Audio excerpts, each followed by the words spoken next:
Hey everybody. I just wanted to really quickly share like an insight I had at therapy. Um, it was a really amazing question that kind of took me aback. It was just so obvious. My therapist was like, "What did you do? Like, how did you get to a place where you are excited about your future and excited about life and really feel like probably for the most part, your addiction and the worst days of addiction are behind you?" And she asked me that, and I've been sober for years now, but I was still like, man, what was it? And my initial response was to say the things that I did, that like I filled my days with, and I have been filling my days with, that have really brought me to a deeper relationship with myself and my place, like in life, like meditation and getting a dog and going for walks with my dog and um, things like that. But really, I think that the bottom line for like everybody that's struggling with like an addiction to drugs, but to escapism, and just like, any activity that you can do repetitively to like take you to give you a respite from like this much needed break from reality and from your mind and aspects of like cognizant life.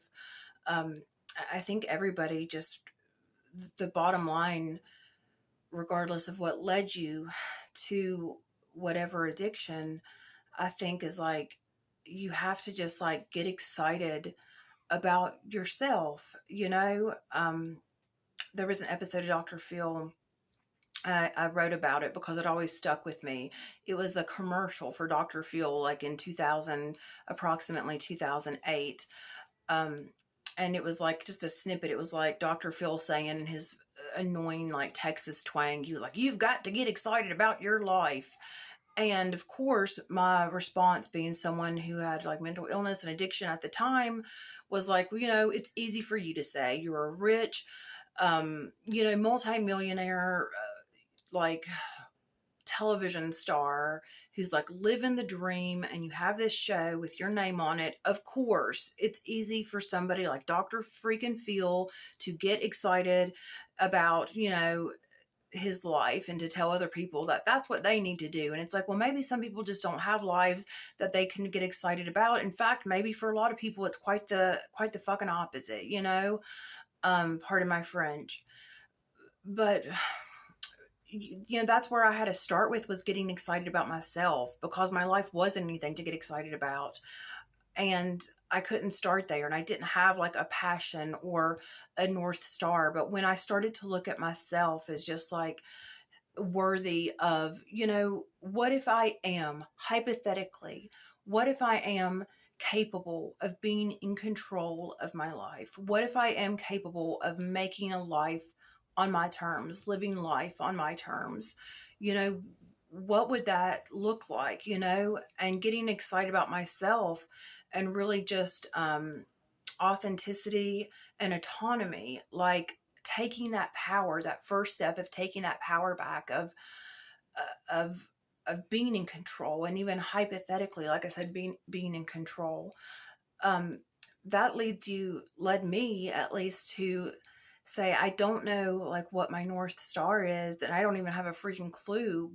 But in the hypothetical, in this version of myself that I'm kind of like starting to see glimmers of, like in silhouette off in the distance, I am someone who has a North Star, and that can be like the baseline, because that was what it was for me, just getting excited about myself and taking ownership of my life. And really, for the first time in my life, when I started to think this way, like I've said before, I was 34. So you can be in your mid 30s, you can be in your mid 90s. If it doesn't matter what age you are, if you're not, because you're not dead. So that means there's time and the opportunity, and the true like gift of the present, actually living up to like that bumper sticker. Oh, that it's a gift. That's why it's called a present. Um, if you have that opportunity, it's not too late. It doesn't matter what you've done in the past or how old you are, where you are starting from. It's an opportunity. So I really just had to look at myself and my life as and something to get excited about, even if I had no clue, which I did not have a clue of what it was. Those things will come. It's just knowing that, hey, I can live my life, and I've been living a life for this escape, for drugs, for whatever, but my life has been like stagnating, Um, and that's really like what was beneficial to me. So I just wanted to share that. It was a kind of like a breakthrough I had with my therapist. So I just wanted to like pass that along. Y'all have a good night.